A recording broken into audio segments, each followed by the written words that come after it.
How some carriers give you so little for your older busted phone you just end up living with it? I don't think so. Verizon lets you trade in your broken phone for a shiny new one. You break it, we upgrade it. You dunk it, doggy bone it, slam it, wham it, strawberry jam it, we upgrade it. Get a 5G phone on us with select plans. Every customer, current, new, or business. Because everyone deserves better. And with plans starting at just $35, better costs less than you think. What's up, family? It's December 10th, 2021. I'm Ray Baker, holding it down while Roland is on vacation. Here's what's coming up on Roland Martin Unfiltered, streaming live on the Black Star Network. The Biden agenda promised to deliver on voting rights reform, but the 2020 congressional session is about to come to an end with no legislation passed. We'll find out from Movement for Black Lives how this could impact black voters in 2022. A Michigan school district is making headlines again for how black students are being treated. This time, an 11-year-old boy is strip searched and put into a holding cell by a white teacher. Tonight, Xavier and his mother, Cheyenne Johnson, will tell us what happened and what, if anything, school officials are doing to ensure this never happens again. Today, Kimberly Potter's one-time supervisor testifies of the shooting's immediate aftermath when Potter shot Daunte Wright. He tells the jury how they exchanged guns with a highly distraught Potter to preserve evidence. And we'll also look at a new report that says students are facing an increase in hostile behaviors. And the Supreme Court rules that Texas abortion providers can sue over the state's new ban, but justices allow the law to remain in place. In our Education Matters segment, you'll meet one lady whose mission is to ensure that students and families are well informed about financing a college education. Plus, find out how Roland Martin is pitching in to help college students in need of financial assistance. Y'all know what time it is on a Friday. It's time to bring the funk on Roland Martin Unfiltered, streaming live on the Black Star Network. Let's go. He's got it. Whatever the biz, he's on it. Whatever it is, he's got the scoop, the fact, the find. And when it breaks, he's right on time and it's rolling. Best believe he's knowing. Putting it down from sports to news to politics. With entertainment just for kicks, he's rolling. It's on go, roll, y'all. It's Roland Martin, yeah. Rolling with Roland now. He's funk, he's fresh, he's real, the best, you know he's Roland Martin now.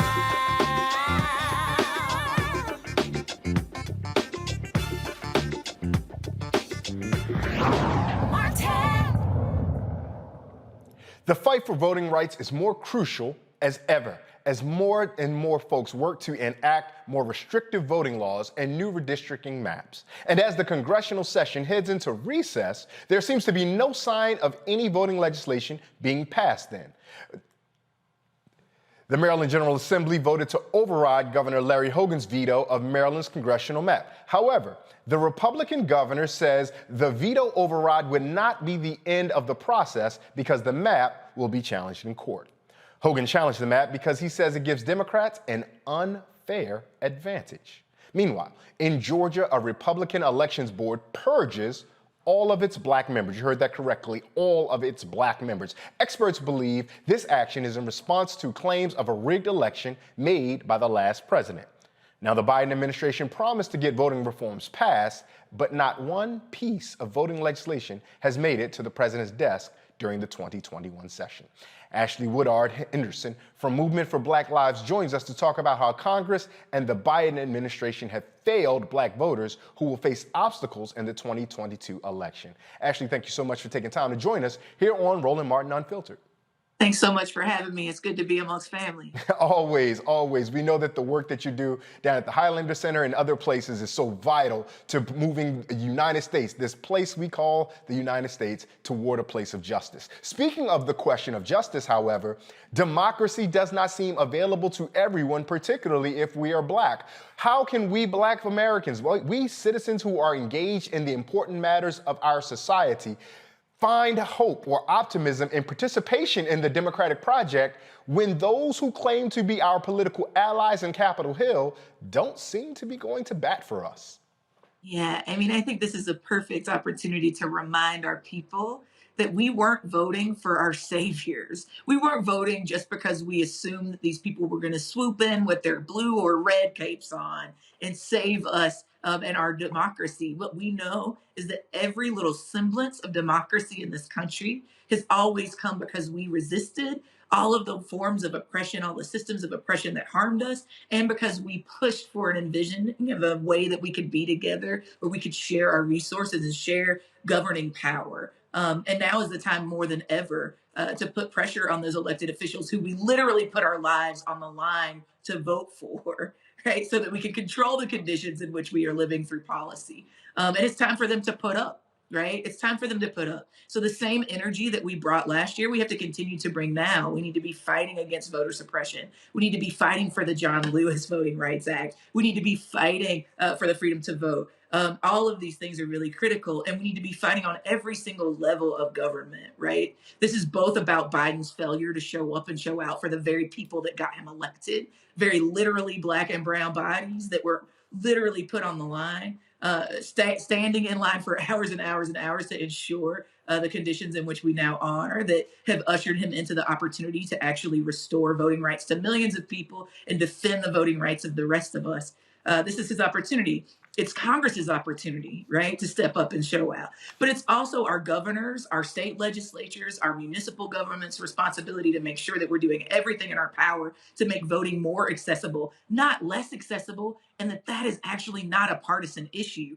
Everybody deserves to be able to. Yeah. Now, actually, I'm putting myself in the position of my aunties, of my uncles, my cousins, and they look to me and say, okay, Ray, so you want me to go vote? I'm going to go vote. I voted last year in the presidential election, but actually you did a good job of laying out for us the various tiers of government, be it federal, state, and local. But those things work in concert sometimes, that those of us who may not always be following this every day may not be able to see how it works. So we elect Joe Biden. Folks tell us, get us a blue Senate and we'll have the land of milk and honey. And you already told us how that wasn't necessarily true. But nonetheless, the impetus of we did our part. How come they haven't done theirs? But some of the doing theirs is the work that's happening at the state level. Can you unpack for our viewers about how the work that's happening at the state level may be undermining some of the federal achievements in voting, at least, that Black folks thought they might have secured? I mean, absolutely. And I don't feel like, to be honest, anybody can understand it better than Black people. Y'all know what it feels like when you hear the word states' rights, right? Y'all know the history and context, the racialized nuances, the dog whistles, and quite frankly, the overt white supremacy and racism related to that. And y'all know that in many of our states, we have folks that have white nationalist tendencies in governance positions, right? Particularly in the governor's seat. And so I think it's really critical to pay attention to what's going on with states. But let me use my own state as an example, because I'm sure all of the places where you all live actually are not having these problems. Let me talk about the great state of Tennessee. And let me say this for all the Tennesseans that are watching, because I know y'all watch Uncle Roland's show. I love Tennessee. There's no place that I think is better. But I'm just going to use us as an example. In 1996, the state of Tennessee ushered in, giving the state to the Democratic Party. We voted for Bill Clinton in droves, right? By the time we got to 2016, we had gone from the 10th highest ranking voter turnout in the country to the 50th. The only state that was worse than Tennessee was Texas, right? And that didn't happen because the federal government did everything in their power to take away our right to vote, right? They might not have done as much as they should have to fight for us to be able to keep it and access the vote, to get us more early voting, to get more folks that have been disenfranchised the ability to go back and vote, right? The folks who have had their rights stolen away from them, remembered and able to go back and make democratic decisions about governance for this country. How that happened was that by 1,000 cuts, right? Stopping voter election, being able to happen earlier in the year, stopping people from being able to vote without photo ID, right? Or making all these not even necessary complications happen around whether or not a college kid can use their student ID, which is state issues at a state school, or their license, right? Making all of these things about voting by mail and all these other things more and more complicated and confusing, so that people like our grandmamas and aunties and uncles, our brothers and cousins, have a harder time of being able to actually go and see their vote casted and counted, right? So it's interesting to me that the GOP will so consistently say that the reason that they are concerned about stealing the vote is because there's too much access to voting, when actually what we're seeing is that people's ability to go and vote, to cast their own vote and say their voice in relationship to how this country should be governed, how their states, how their cities, their counties, their hollers, their hoods should be voted, is all actually being impacted by these many, many, many voter suppression laws. And though people would say that's a Southern issue and not a national one, right? It's just these backwards Southern states that are actually seeing all these voter suppression laws. What we know since 2020 is that that's not the case. We've seen over 400 new anti-voting laws across 49 states, including places like Idaho and Kansas and Iowa, right? Like all of these places that are not in the U.S. geographic South, that are also seeing these, I think, anti-Black, anti-Latinx, anti-Asian and Pacific Islander, anti-Indigenous, anti-voting bills that are really just about keeping folks of color, young people, and working families from being able to go and cast their vote. Ashley, I love when you told us about the legislative officials in Tennessee saying there's too much voting. It reminds me of the words of a founding father, John Adams, talking about the excess of democracy. It seems as the more things change, the more things stay the same. Now, so often, though, one of the critiques is, well, Black folks don't participate anyway. Black folks aren't trying to get involved and be an election supervisor or a county board judge. But in the incident we've seen in Georgia, those folks were on those official roles. They're serving in that capacity, and yet they're still being undermined because of that state law. Now, Georgia will likely be under the microscope of this program and others in 2022 with Ms. Abrams running for governor. But what is the impact of the ways that some of these state laws are now undermining local election boards, county election boards? And can you connect for our audience how that ultimately might affect a 2024 congressional, senatorial, or presidential campaign? And gubernatorial, to your point about our sister Stacey Abrams running. I mean, I think, one, just to make the absurdity obvious, right? This is in no small way a direct correlation to the fact that Black people in Georgia have consistently been showing up and showing out and voting, that they've been at the tip of the spear of a multiracial fight for democracy, right? We also know that Asian and Pacific Islander vote increased in the last gubernatorial election. We know that Latinx votes increased in the last gubernatorial election. And we know that this is a direct correlation, right? That Black and brown and indigenous and Asian descended folks have actually showed up and showed out in relationship to democracy, regardless of what party they voted for. And folks are scared of what that means, right? And when I say folks, I mean particularly white electeds on the GOP that are trying to concentrate their wealth and their power, right? By stopping other folks from being able to vote and have a say in how this country and how these communities are governed. So I just want to make the absurdity of it obvious. If you feel like this is directly connected to the amount of Black turnout you've seen, that's in no small part true, right? And so what I would offer is that we've got folks like Nsé Ufot and Helen Butler, Latasha Brown and Cliff Albright, and so many other grassroots organizers on the ground in Georgia that are of that dirt, that are of that soil, that's grandmamas and grandpapas are there, that aunties and uncles are there, that are building grassroots movements from the bottom up to fight for democracy for all of us, right? And that they're doing it in a Black-led multiracial coalition of forces that I believe will win.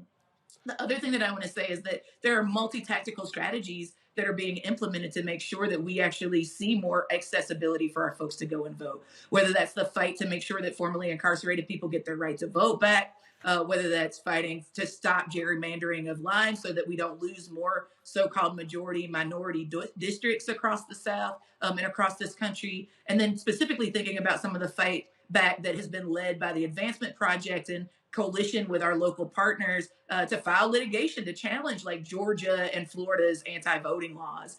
We've seen some victories in that by seeing judges actually, not allow for the dismissal of the cases, which means we'll actually get a fair chance to fight And what we will see is that ultimately all of these unlawful purging of the scrolls, all of these attempts to stop early voting, all of these attempts to stop people from being able to vote by mail, all the attempts to stop people from being able to vote by absentee ballot. And then what we're seeing around the criminalization of people's attempts to do get out the vote work in Black communities, the attempts that we're seeing to criminalize people for giving water in these already absurdly long lines that are keeping our people from being able to practice democracy in efficient ways. All of those things that they're doing, we ultimately know will fail because we are building movements strong enough to contest it. Yeah. Right. And we're fighting to get the governance seats ourselves so that we don't actually have to fight with these people around our actual innate right to be able to vote. Right. And I appreciate the way that you brought in the judges and the judicial system, because while the language that we are taught is one of check and balance, far too often, unfortunately, we see one of cooperation and acquiescence. Now, before I let you get up, I want to acknowledge, though, that critics would point to a place like Maryland and say, well, if gerrymandering wrong is, if partisan politics are wrong, if it's wrong for the goose, it's wrong for the gander. How would you, as a voting rights advocate and advocate for democracy, how do you wrap your head around what we see happening in Maryland?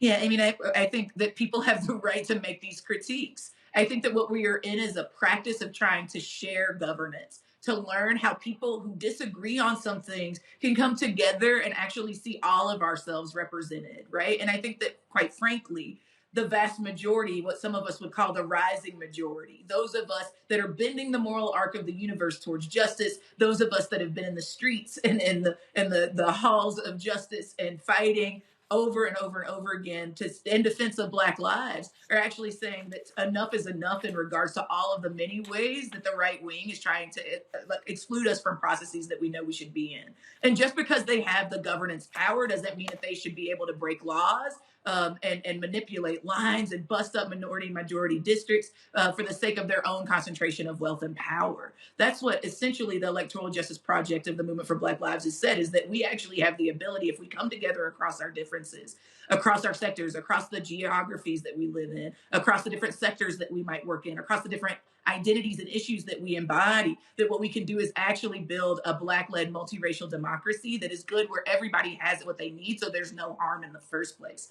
And what we need to do is, if we really believe in liberty and justice for all people, we actually have to get this practice of democratic governance right. And so shout out to all of the other folks that are doing this sort of advocacy work, this sort of, voting rights and ending voter suppression work, but also for all the incredible people that are building alternatives to the governance structures that we've inherited. We shouldn't be in a situation where we're having to redraw lines all the time or just trust the state to be able to count the numbers so we even know how many of us are eligible in the first place. We also need to be building an alternative to this kind of structure that we inherited, that was rooted in the first place in anti-Blackness and white supremacy and patriarchal violence that wasn't intended for us in the first place. And I think that Movement for Black Lives is figuring out how to do both, tearing down what doesn't work for our people and building the alternative. Right, absolutely. Ashley, I gotta let you go, but before I do, I want you folks to know, I want you to tell folks where they can find you, where they can follow you, where they can support the work that you're doing. And let me personally say, Ashley didn't ask, her work goes beyond merely the work that we may see around electoral participation, democracy, and voting. The work that the folks at the Highlander Center do have been pivotal and instrumental to making right this settler colonial project, as Gerald Horne called the United States, for as long as they've been in existence. So Ashley, please tell folks how they can find, follow, and support. Absolutely. So if you want more information about the Highlander Research and Education Center, we'll be 90 years old next year. You can just go to highlandercenter.org or search Highlander Center on all social media, and be sure to follow the Movement for Black Lives. You can text POWER to 90975, or you can go to our website, m4bl.org. Perfect. Thank you so much for taking time for us. Enjoy your weekend. Thank you for joining us here on Roland Martin Unfiltered. It's time to pivot and bring in our panel. And we're going to go to our guest, our panelists, Michael Nhotep, the host of the African History Network, Kelly Bethea, JD communication strategist, and Matt Manning, civil rights attorney, who decided to use the right sleeve of my sweatshirt as his background for his attire. Michael, I want to start with you. We heard a little bit of our conversation that we had around voting rights. Now, and Ashley can't close with a very important point that I think is something that I want our viewers to be able to consistently take away. Why is it that we feel every 4 years is the, quote, biggest election of our lives? And if every 4 years is the biggest election of our lives, what does that tell us about the system we're existing under? Well, Ray, look, it's good to have you on, and we got three brothers with red, black, and green representing also. So, what we have to understand, and I really appreciate the comments from Ashley. We have to understand that politics is the legal distribution of scarce wealth, power, and resources, and the writing of laws, statutes, ordinances, amendments, and treaties, their adoption, interpretation, and enforcement. Every 4 years, it becomes more dire.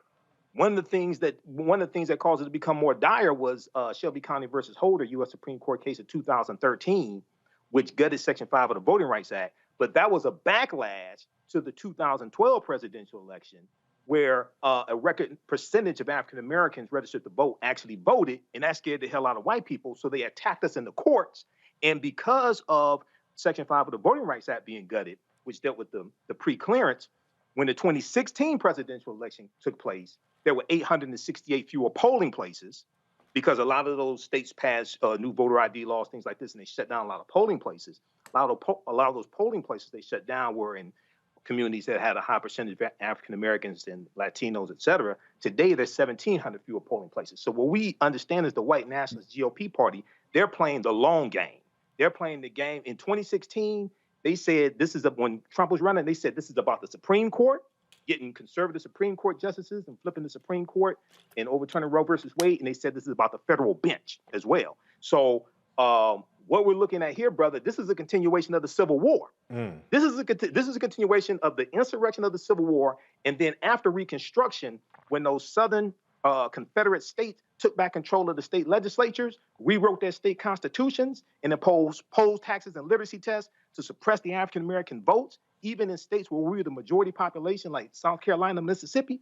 This is what's taking place right now. So we have to understand that history and fight back and vote all of these traitors out of office. Now, Kelly, we heard that Michael tell us that the GOP is playing the long game, but if the Democrats are playing the short game, they're playing it poorly because all this calendar year, we have not seen the necessary movement to protect and ensure voting rights for black folks, for indigenous folks, as Ashley said, for others. I think we may have lost. Kelly, I'll turn that question over to Matt for a second. Matt, I will start with you.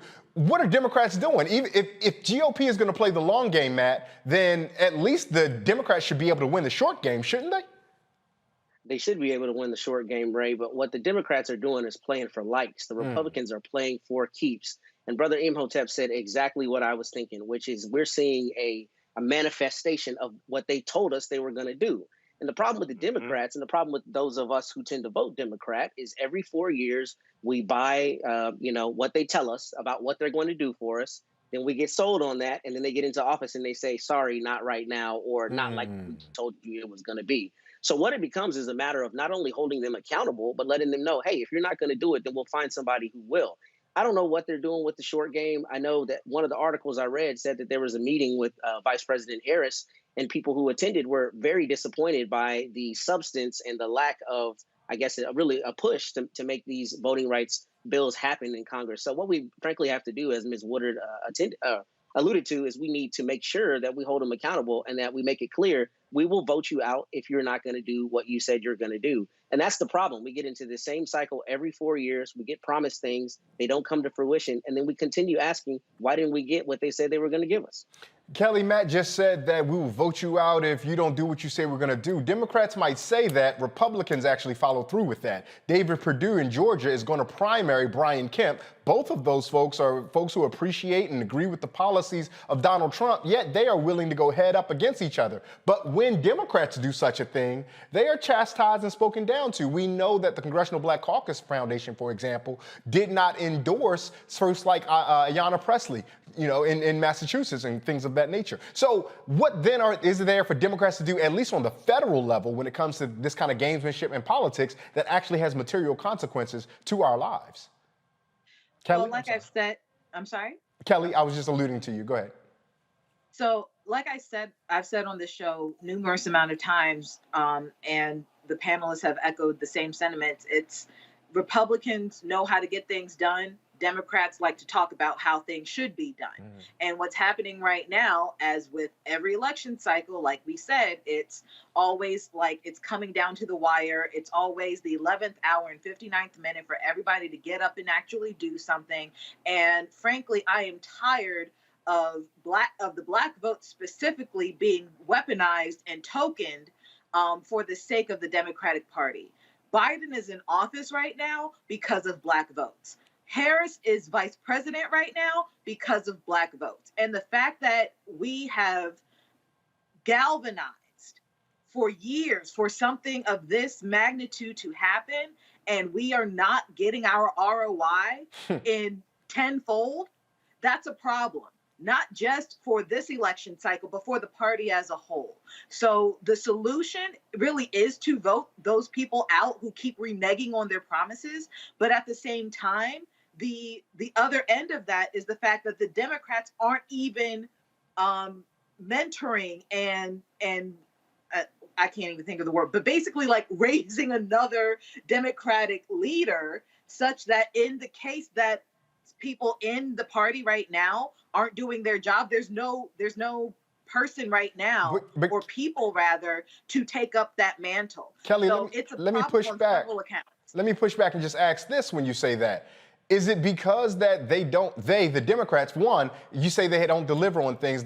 I imagine many Democrats on Capitol Hill would point to the infrastructure bill and would point to Build Back Better as them having put deliverables in front of us. They would point to the stimulus checks that first came out when at the earlier portion of President Biden's administration, and they would say that as a deliverable.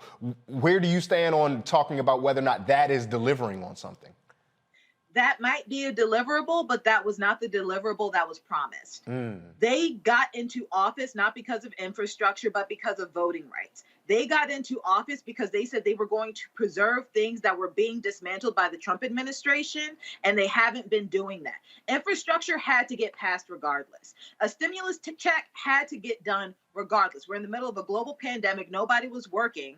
And frankly, the Republicans did that on their end anyway. So for the Democrats not to do that, that would be in the slap of the face to everybody. So it's not that I'm saying that absolutely nothing has been delivered, but the things that they said they were going to deliver, the things that they said that we basically trusted and actually were banking on, because we weren't banking on infrastructure. We were banking on voting rights. We were banking on making sure that our civil liberties are preserved and increased, not decreased and stagnant. I'm going to leave that conversation with our panel there for a second because that was vital, and there's so much more to come back to on that. However, coming up, a Michigan school district headlines earlier this year when a school staffer cut the hair of a biracial child. Now, they made headlines during that. Now, that same school district is now being accused of strip searching an 11-year-old boy and putting him in solitary confinement. Stay with us. Xavier and his mother, Cheyenne, will be with us after the break. You're watching Roland Martin Unfiltered, streaming on the Black Star Network. We will be right back.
Betty is saving big holiday shopping at Amazon. So now, she's free to become Bear Hug Betty. Settle in, kids. You'll be there a while. Ooh, where you going?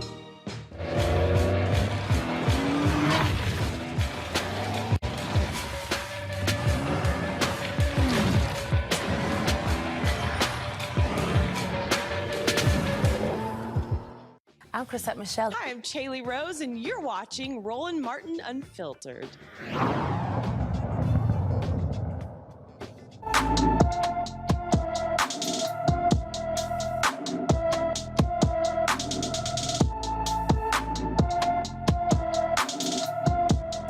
Aaliyah Scott was last seen in Fayetteville, North Carolina, Wednesday, December 8th. The 15-year-old is 5 feet 6 inches tall, weighing 120 pounds, and has brown eyes and black box braids. Aaliyah has a nose piercing and was last seen wearing dark-colored ripped jeans and a light-colored hoodie. If anyone has information concerning the whereabouts of Aaliyah Scott, please call the Fayetteville, North Carolina Police Department at 910-433-1851. Now, on to news from Michigan. A Michigan mother is seeking answers and help after her 11-year-old son was strip searched and placed in a holding cell at school by a teacher. Now, Cheyenne Johnson says her son Xavier was isolated in a windowless room with no desk, chair, schoolwork, or adult supervision. School staff used a rubber doorstop to prevent the 11-year-old from freeing himself. The child was detained after being in a minor altercation with another student. Now, Xavier and his mother, Cheyenne Johnson, join me now, and we have Christine Laster, the Director of Policy and Legislation of the National Parents Union from Michigan. Everyone, thank you so much for taking time to join us here on Roland Martin Unfiltered, streaming on the Black Star Network. Cheyenne, I'm going to start with you. This is such a traumatizing thing to hear about, but I would like for our audience to hear from you specifically about what you felt, thought, and understood when you first got the call that this had happened to your son. When Xavier texted me and sent me the video, my heart instantly sank. My stomach started to turn. I really was in disbelief, like, is this real? Is this really where they put my kid? And my next question to him was, where's your desk? Where's the teacher? Where's your homework? And the first time you found out about it was through Xavier communicating it himself. It wasn't through school personnel or district personnel? Exactly. And what type of back and forth did you have with him when he first sent you that video and that text? He sent me the video on the text. I stayed texting him until I arrived at the school.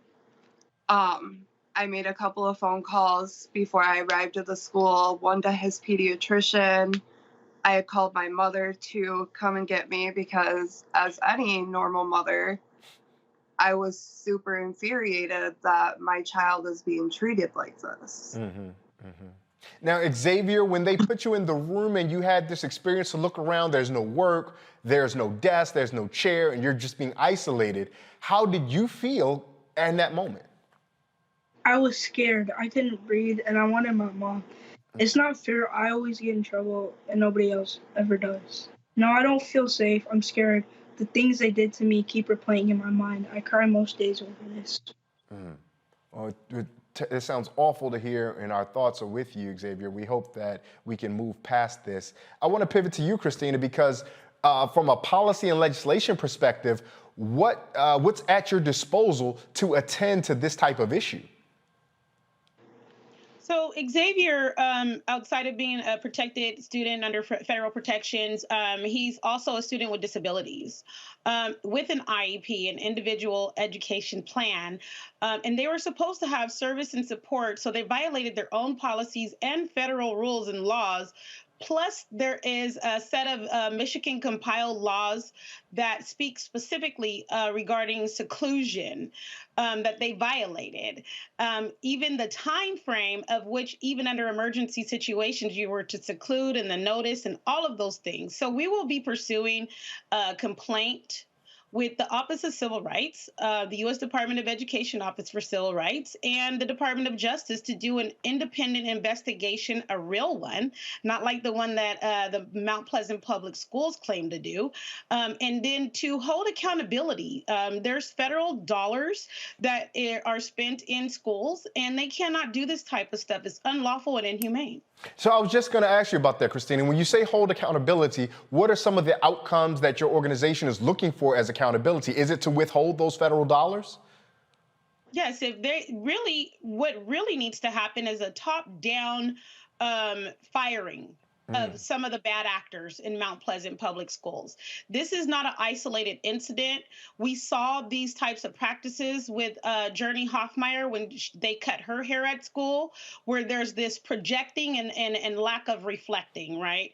They tend to blame the parents or somehow the students, and then claim that they neutrally do independent investigations on themselves.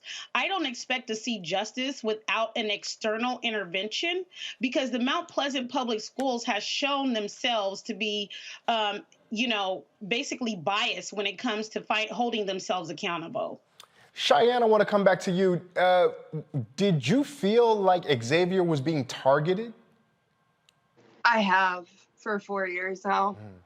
Like, this isn't the first incident that's happened. This has been going on for a while, and this is it. This is what set me off. I'm completely done with the games of sweeping it under the rug. I'm tired of having to basically help my child cope because he can't go to school without being racially profiled or having other children call him racial slurs. Xavier, I want to ask you a question, and I know so much of this has been sad and heavy, but we want to uplift and highlight your humanity. What is your favorite thing to do when you go to school? If there's none of the problems that your mom talked about, if everything's going well, what part of school do you like the most? Math and talking to friends and going to recess and just to be free with other people instead of being targeted or in trouble. I want to learn or have fun. And so how do you then feel when you don't have the opportunity to go and do math, which you like and enjoy, or hang out with your friends or play at recess? How does it feel then when they've taken that opportunity from you? I feel sad and questioned because what did I do? I don't know what I did. Christina, I hear this, and I imagine all of us who hear this are heartbroken, both in the theoretical sense about the rules not being applied, but in the literal sense of the implications of what this means for Xavier, how he'll move through and think about educational systems and spaces. But you've documented, Christina, that this happens in this school district. We did not see justice the first time we tried to appeal for this, and there was a community of those calling for justice. Is there any reason to be optimistic now that there will be external pressure to deliver real accountability? Well, if we're looking for hope to change hearts, then I don't seem optimistic about that. But I am optimistic about legislating justice. So we can't legislate heart change, but we can definitely pursue and legislate justice, and we will pursue by all means.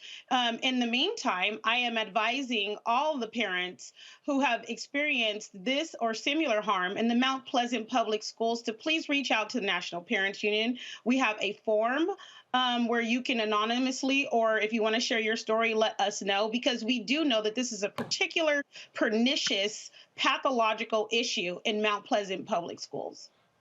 Now, Christina, another thing I want to draw our viewers' attention to is this isn't the South, right? We so often talk about, and I don't know if you had an opportunity to listen to some of our earlier guests, but she was talking about how some of the more nefarious political gamesmanship we see are in parts of what we call geographically southern U.S. Michigan's not southern U.S., but yet we're still seeing some of that predatory behavior that has harmful effects. What is it that you want our viewers to take away about the experiences of Black and brown children across the nation?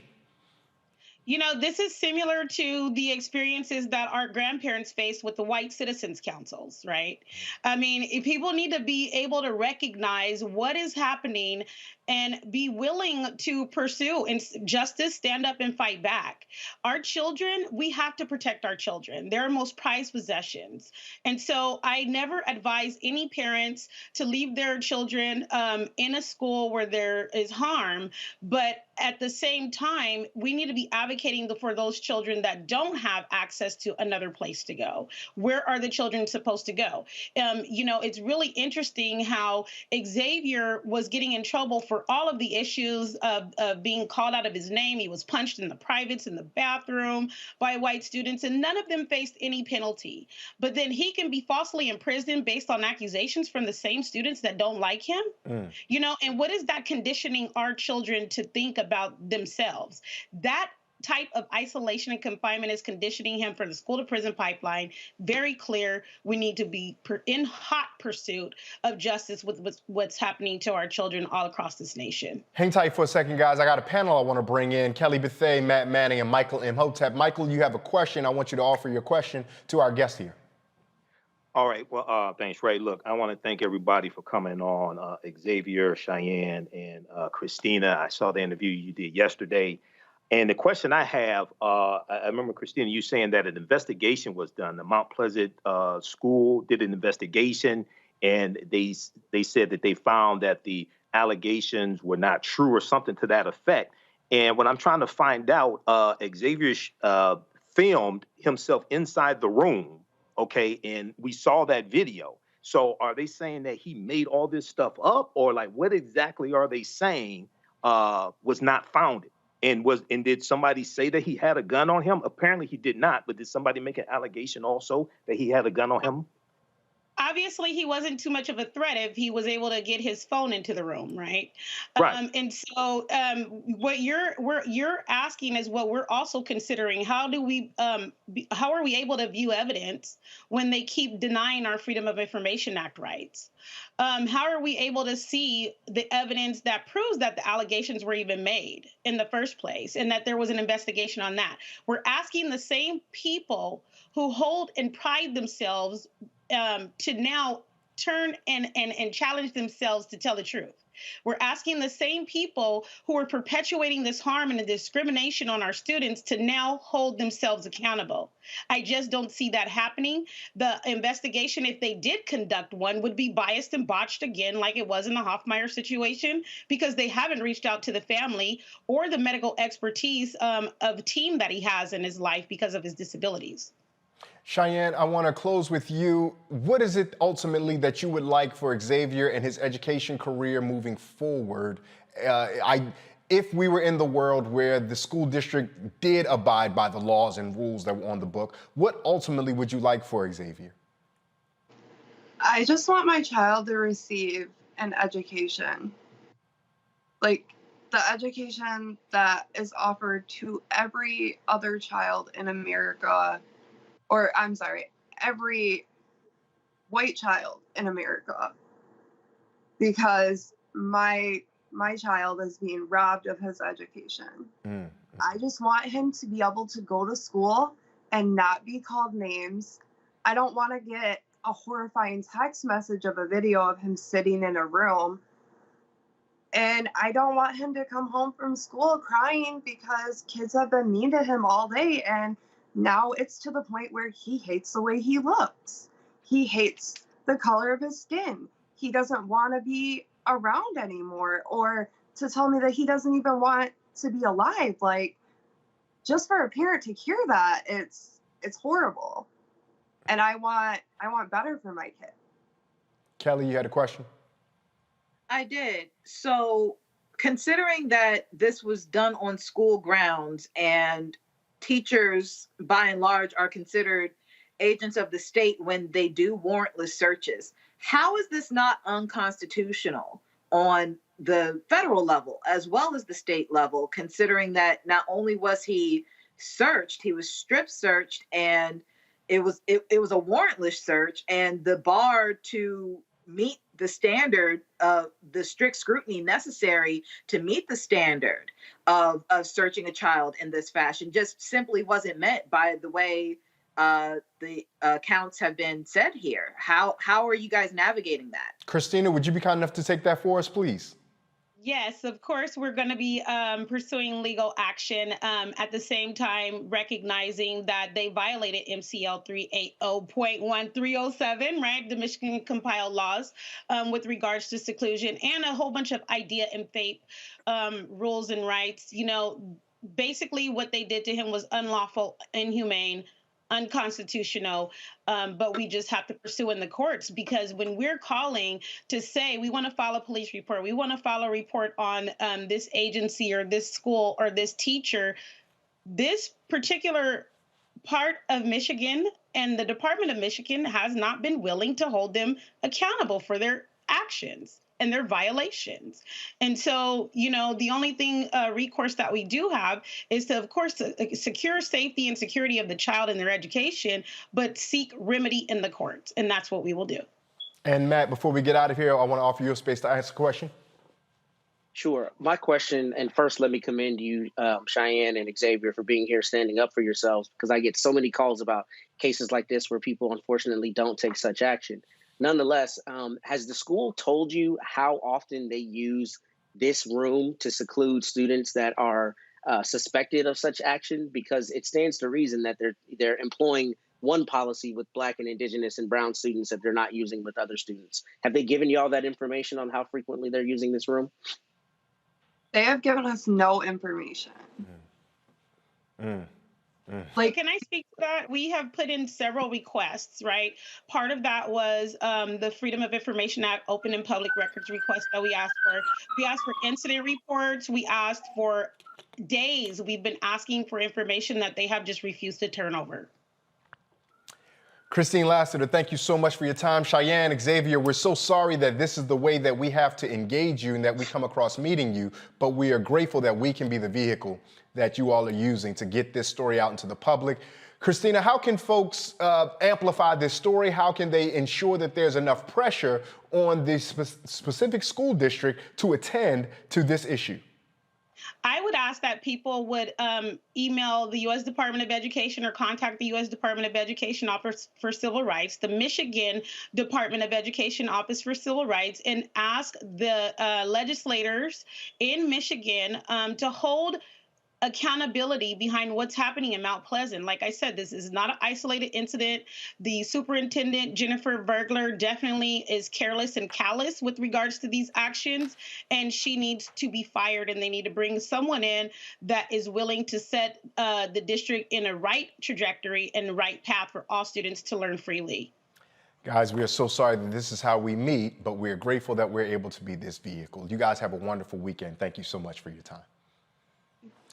Roland Martin Unfiltered will be right back after this break. You're watching right here on the Black Star Network.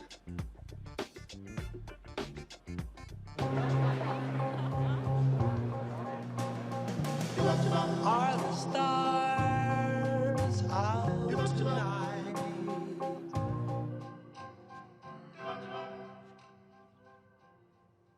Alexa, play our favorite song again.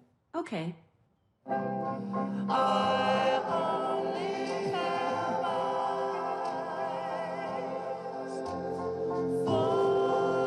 Folks, Black Star Network is here. Oh, no punches! I'm real revolutionary right now. Support this man, Black Media. He makes sure that our stories are told. Thank you for being the voice of Black America, Roland. Stay black. I love y'all. All momentum we have now, we have to keep this going. The video looks phenomenal. See, there's a difference between Black Star Network and Black-owned media and something like CNN. You can't be Black-owned media and be scared. It's time to be smart. Bring your eyeballs home. You dig?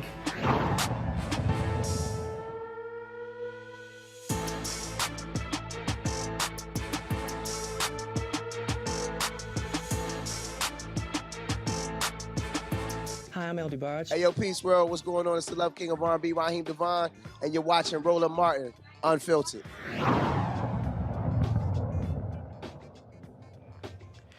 In Minnesota, a former supervisor of Kim Potter tells the jury what happened immediately after Kim Potter pulled the trigger on what she thought was her taser. Sergeant Michael Johnson says he was holding Daunte's right arm with both hands in the moments before he was shot.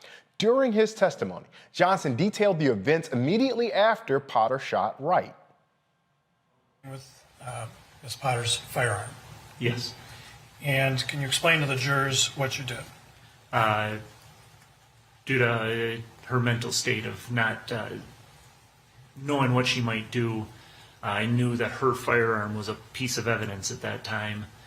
So I removed her firearm and put it in my holster and put my gun in her holster, just so that that evidence was preserved. And then was that all captured by body camera as well? Yes.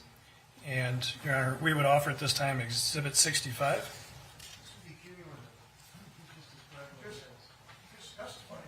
Okay. The objection is overruled. I'll allow you to play the video. And 65 will be admitted into evidence. Thank you, Your Honor.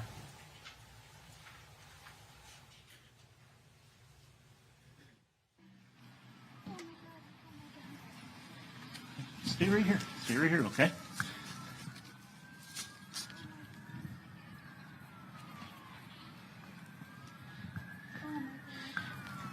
Kim, I'm going to take this, but give you mine, okay? No, no, that's not happening, Kim. I'm giving you my gun, okay? I'm just going to hold on to yours. All right? Kim? We'll get it all figured out, okay? I don't know. I don't know what's happened. Okay, Kim, sit down, please. Okay? Put my gun in your holster. I don't know what happened.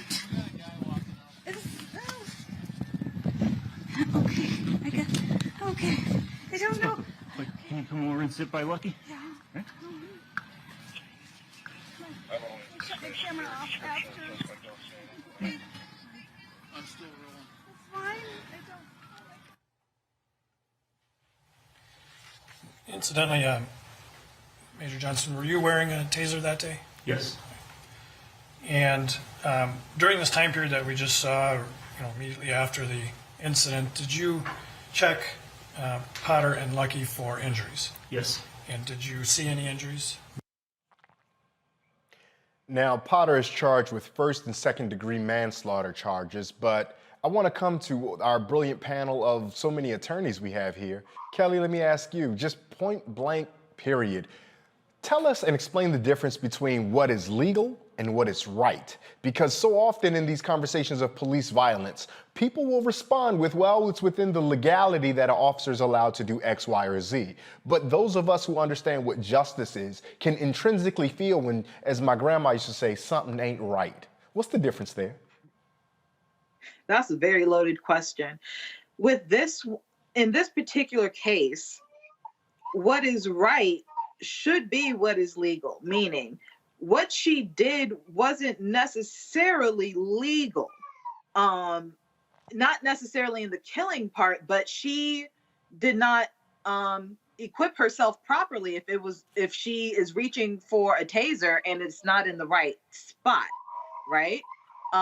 What is right was for her to basically, take a breath and make sure that what she had in her hand was the proper tool to do what she needed to do. I don't think that's what she was doing here, and therefore that's not right. Obviously she killed someone, so that's not legal, but what's the difference between right and legal? So many things. Legalities have been rooted in whiteness and white supremacy for so long. You could argue that nothing legal is right, but in the sense that we have now diversified our population and have tried to change laws so that they are more just and fair. There are some laws out there that are right, but to answer your question, there's not a really clear answer.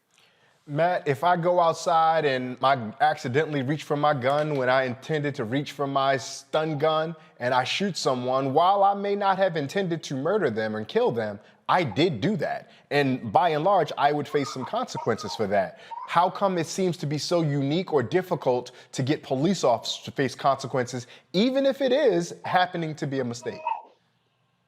Because the criminal justice system doesn't treat a police officer defendant as a defendant.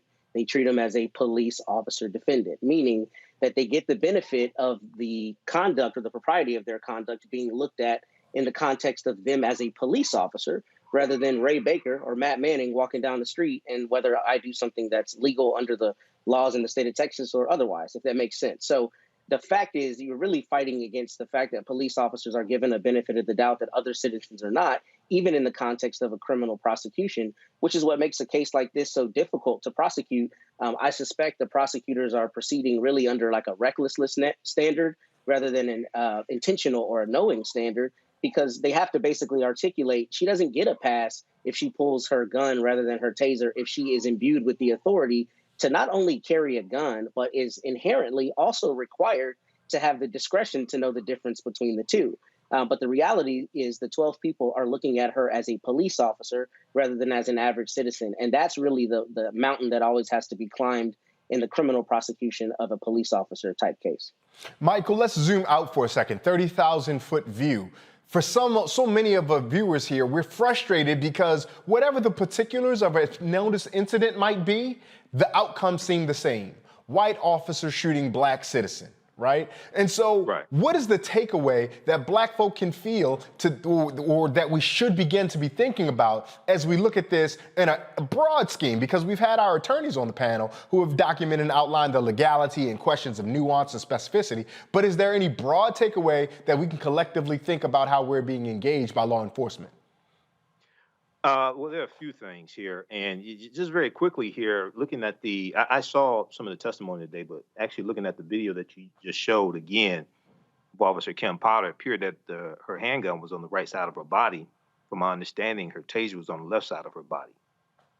So when she drew her handgun and said, taser, taser, taser 3 times, yes, there's negligence, but your taser was on the other side of your body. So she still needs to be held accountable. But things that we could take away. Well, first of all, in this area of Minnesota, there was a ordinance or there was a policy, because this took place during a time when there was some type of shutdown or slowdown when it came to the Department of Motor Vehicles and people being able to get their tags renewed and things like this.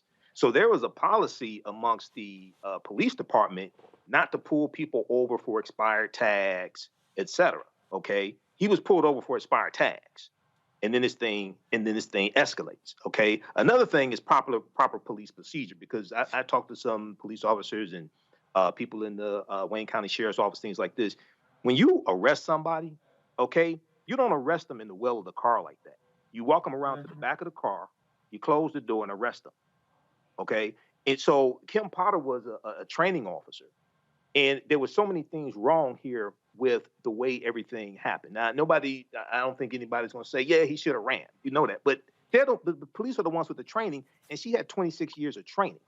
She had more training than Daunte Wright had been on the earth. Okay. So this also deals with holding police officers accountable. And this deals with having the right people as police officers, and not having these stops for frivolous things as well, okay? Especially during a period of time where you had a policy that you don't pull people over for expired tags because there's a backlog of there was a slowdown or shutdown or something of the Department of Motor Vehicles. So there are a number of different things here. And then the other people will say, the George Floyd Justice and Policing Act as well, which is something at federal level, police reform at federal level. But lastly, it's important, I think, for people to understand also, because this escapes these conversations. The majority of control over policing is at the state and local level, not federal level, because of states' rights, 10th Amendment to the U.S. Constitution, states' rights. So it's a number of different things that come together here. Yeah, that's a great point that you laid out, Michael, when you demonstrated the fact that this control is often state and local, and even the George Floyd Justice and Policing Act is an attempt to try to attend to some of that control, and yet we see how it's been held up to the point we had earlier in the conversation. That's Kelly's point about not delivering on the things folks want to be delivered. Keep pushing. Yeah, keep in mind that the Affordable Health Care Act took 18 months to get passed. Hang tight for 1 second, because I got another story I want us to get to. A California woman faces criminal charges after telling her daughter to attack another girl during a basketball game. Take a look at this.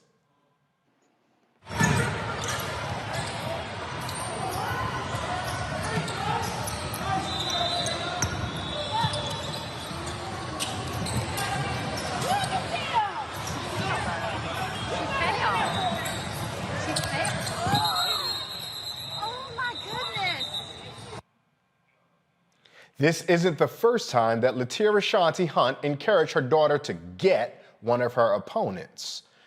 Hunt is now facing battery and contributing to the delinquency of a minor charges. If convicted, she is looking at a maximum sentence of 1 year in jail. Michael, when you see something like that, the violence is abhorrent, and the violence at such a young age is abhorrent, but also we're seeing that that violence is being coaxed and off camera. We're likely to see that that violence is likely being rewarded in different ways at home. What is your takeaway when you see that? Well, you know, I saw this story from ABC Channel 7, and the mother is being charged because the allegation is from this story, and I actually watched the video. The allegation is that the mother told the daughter. When you go back and watch the full thing, it looks like maybe the daughter tripped over the other player, okay, and fell down. They both fall down. So the allegation from the prosecutor is that the mother told her daughter something to the effect of, "You better hit her for doing that." Then she hauls off and hits the girl and knocks her down. Okay, so now the mother is being charged.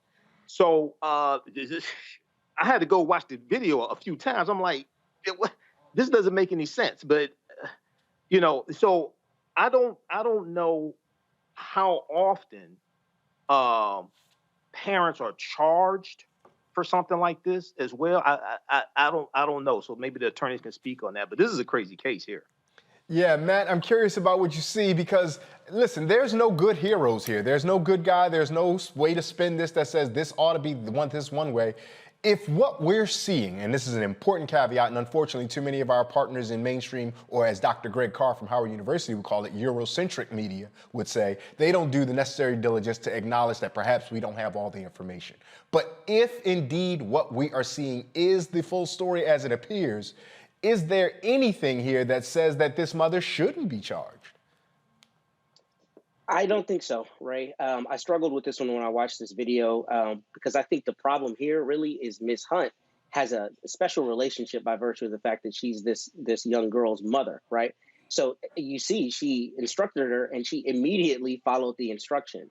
As a little bit of a nerd as it comes to the legal stuff, I actually think this is a brilliant way to charge it. I looked at the charges and I think they will stick. And unfortunately, I don't think there's a way not to charge her in this case because the young woman got up and it looks like the play might have continued, but for her mother saying, you need to hit her for doing that. Now, the caveat to that is my understanding is there has been violence at other games before. So that propensity is something that probably needs to be addressed by the officials and the people on the team anyway. But it's such an instantaneous response here that unfortunately, I don't think the prosecutors can refrain from charging her. I think the charges will stick and I think it'll be an easy case for them to make. The battery charge may be a little harder. A jury may say the girl chose to do the punching, mom didn't actually do the punching. But under an accessory theory or a combination theory, I wouldn't have any problem putting this in front of a jury. And I think it's appropriate under the video that we've just seen.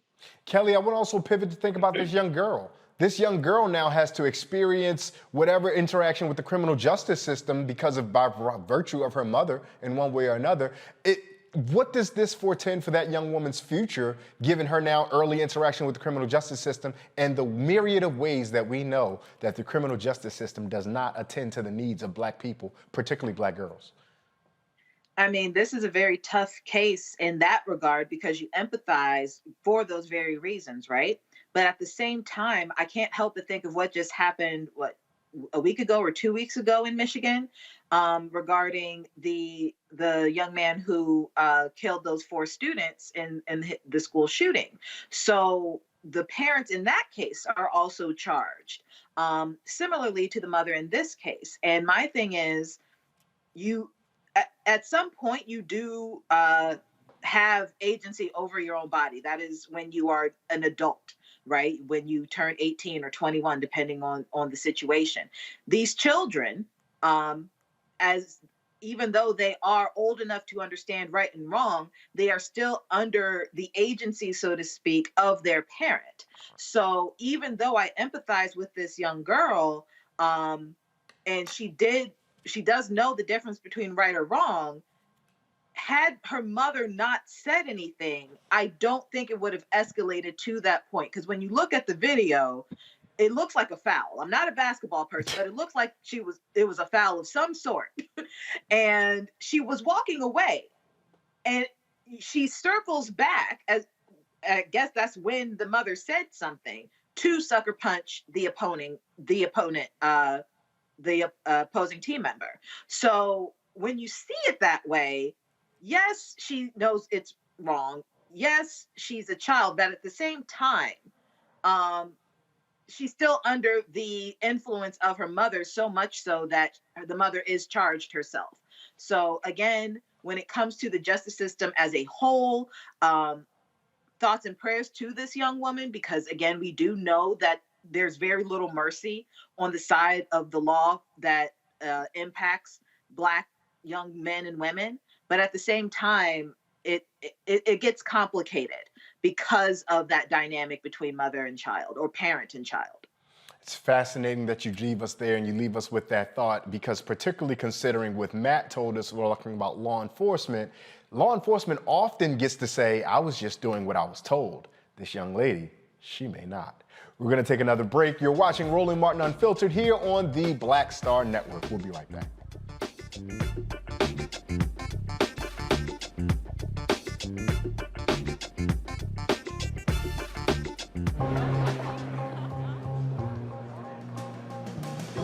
Are the stars out tonight?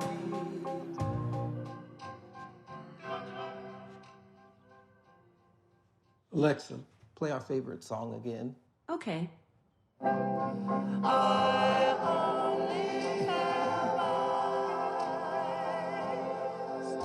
for you.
Maureen is saving big holiday shopping at Amazon, so now she's free to become Maureen the Merrier.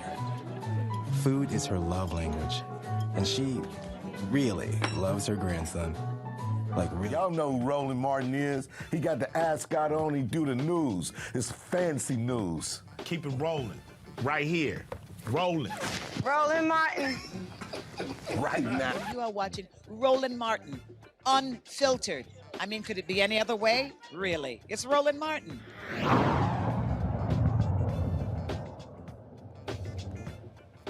On the heels of the Oxford High School mass shooting in Michigan, a new study by the Government Office of Accountability found increase in school violence during the Trump administration. Now, data from the 2015 school year, from 2015 to 2018 specifically, tells us there was a 97% increase in attacks with weapons, hate crimes grew by 81%, and sexual assaults rose by 17%. Now, according to Everytown Research and Policy, there have been 149 gun shootings in schools this year alone, leaving 32 dead and 94 injured. From Baltimore, Maryland, joining us is Kalila Harris from the Center for American Progress, the Managing Director for K-12 Education Policy. Kalila, thank you so much for joining us here on Roland Martin Unfiltered. Thanks for having me. Now, it's so easy to blame Donald Trump for all of the bad things happening in the United States, and quite honestly, I'm satisfied doing that and having us all go home. But beyond that, what is it that's happening in our educational climate that is leading to an uptick, if it is indeed an uptick, in the violence that we're seeing in school settings? I think it's fair to say that it's an uptick, and I think it's also fair to blame Donald Trump. What we know is that family members are a part of the community. Just as we saw in Michigan, that the parents of that young man in some ways were complicit in his behavior. And, you know, the broader society reflects what's happening in schools, and schools reflect what's happening in the broader society. And since the Trump administration, the increase in vitriol, incidences like Charlottesville, all the way through to the January 6th insurrection. Those people have children and they go to school every day with the belief systems in their households. So it's not a surprise at all.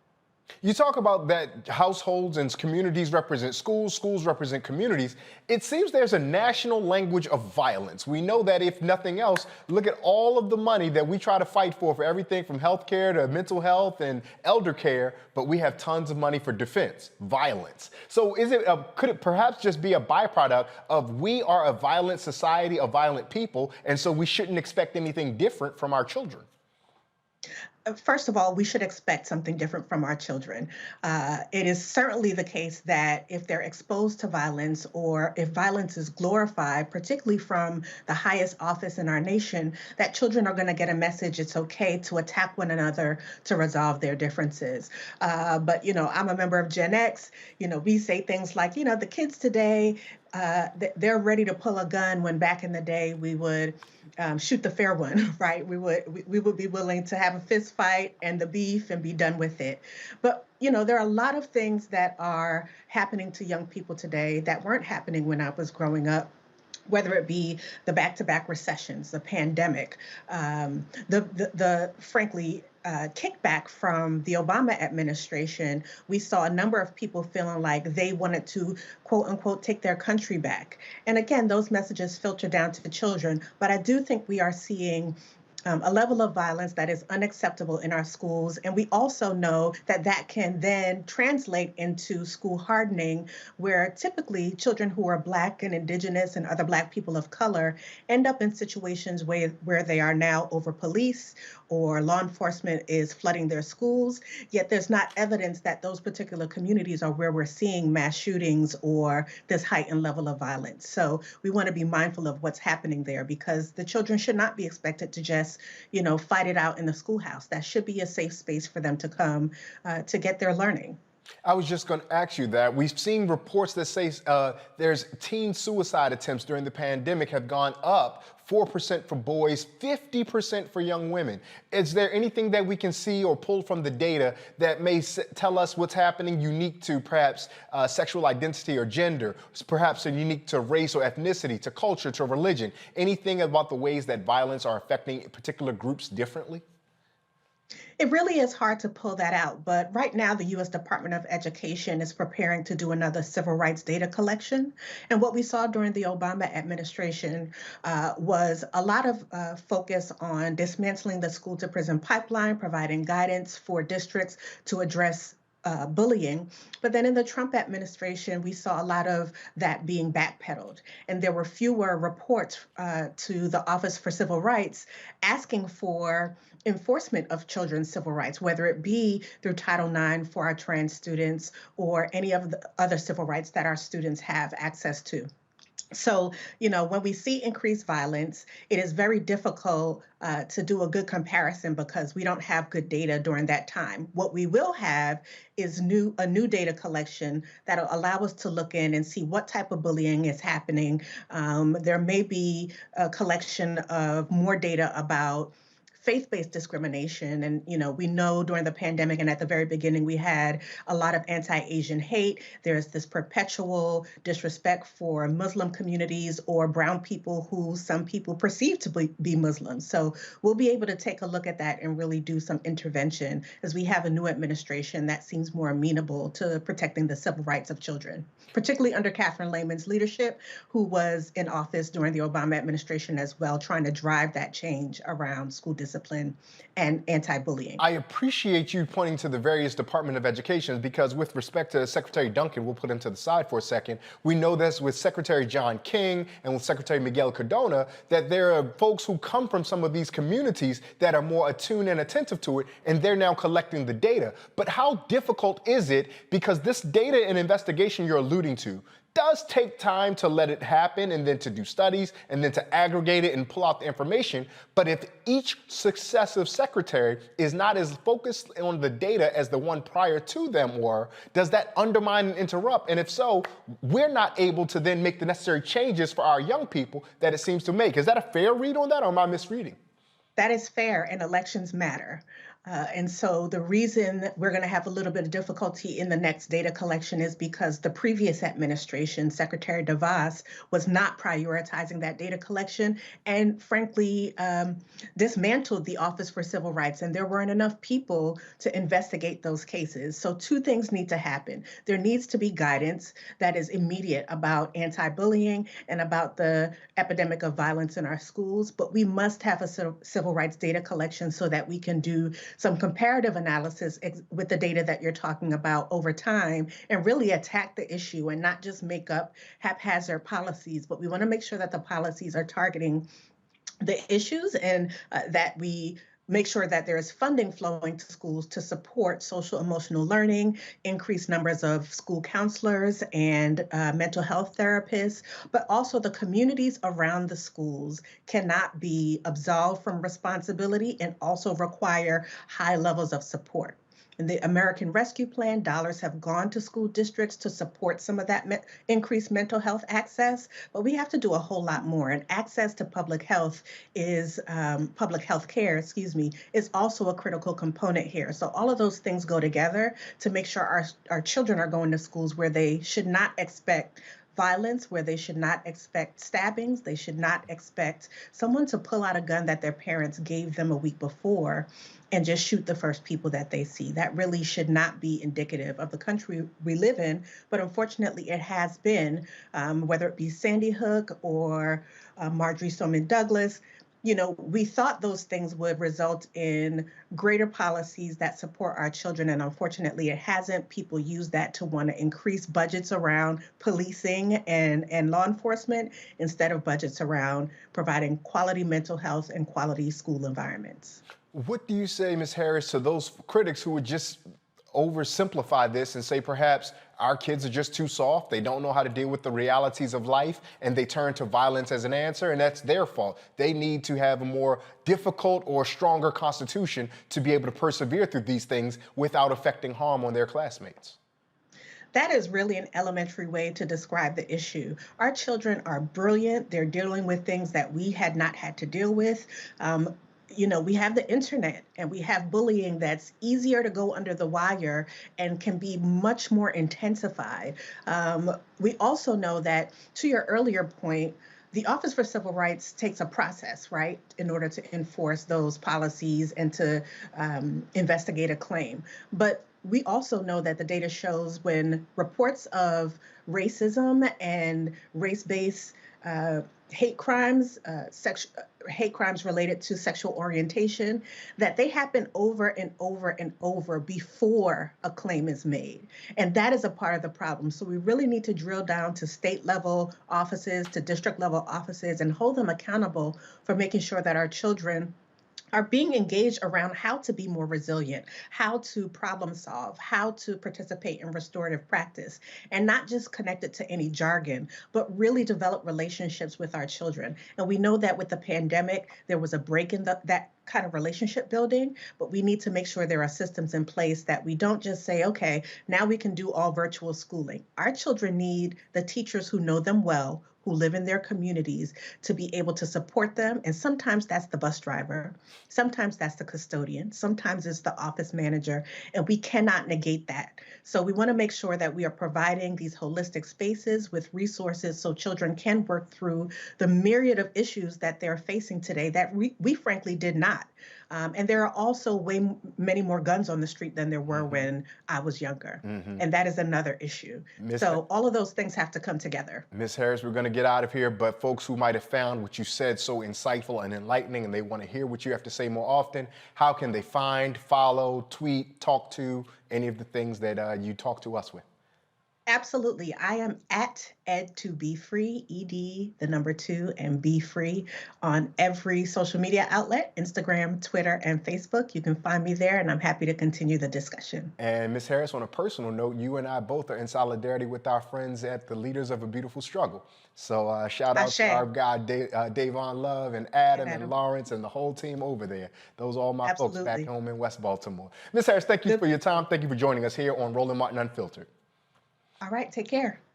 Now, it's that time of year again, and scammers are in full force. Before you do your last-minute shopping, I know you're going to have to go do it, there are some tips that we have for you. But first, a quick break from our partner at Amazon. You're watching Roland Martin Unfiltered on the Black Star Network. We'll be right back.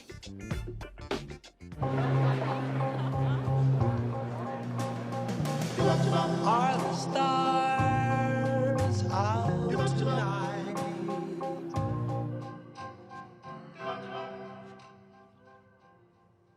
Alexa, play our favorite song again. Okay.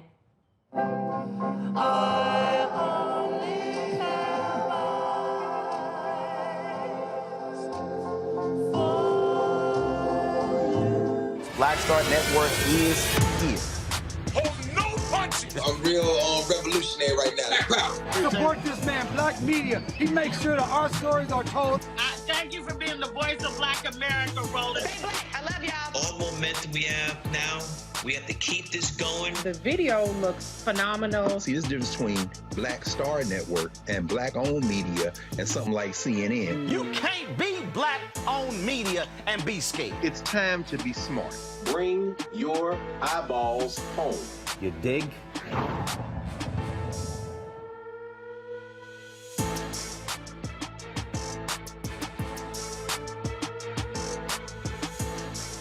Yo, it's your man Dion Cole from Blackish, and you're watching Roland Martin Unfiltered. Stay woke.